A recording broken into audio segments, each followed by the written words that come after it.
সকল কর্মী ভাইদেরকে আমি জানাচ্ছি নির্দেশক্রমে যে আগামীকাল দীর্ঘ প্রতীক্ষা, নেতাকর্মীদের মধ্যে উচ্ছ্বাস, আবেগ সমস্ত কিছু মিশে আছে তাদের হৃদয়ের মধ্যে।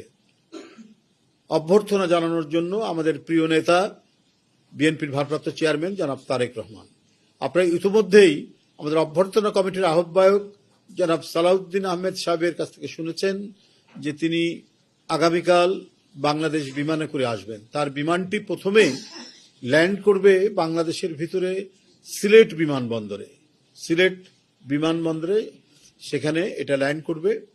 আপনাদের মাধ্যমে আমি যেটা জানাতে চাই যে সিলেট মহানগর এবং সিলেটের আশেপাশের জেলাগুলো বা সিলেট জেলার কোনো নেতৃবৃন্দ কেউ অহেতুক বিমানবন্দরে ভিড় করবেন না, বিমানবন্দরে সেখানে যাবেন না।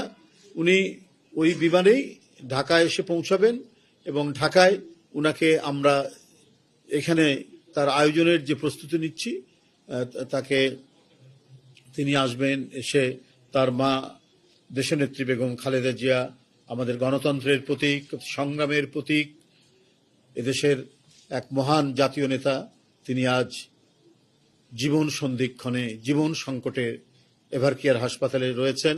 তাকে দেখার জন্য তিনি আসবেন। দেখার পথে, দেখতে যাওয়ার পথে তিনি দেশবাসীর উদ্দেশ্যে শুভেচ্ছা ধন্যবাদ জানাবেন। তো সেই ক্ষেত্রে আমার মূল বক্তব্য হচ্ছে যে সিলেটের কোনো নেতৃবৃন্দ কর্মীরা সিলেট বিমানবন্দরে সেখানে উপস্থিত হবেন না এবং অহেতুক সেখানে ভিড় করবেন না। এটি আপনাদের মাধ্যমে আমি সিলেটবাসী এবং সিলেটের বিএনপির যত নেতৃবৃন্দ রয়েছেন মহানগর, জেলা এবং আশেপাশের জেলার সকলকে অবহিত করলাম। ধন্যবাদ।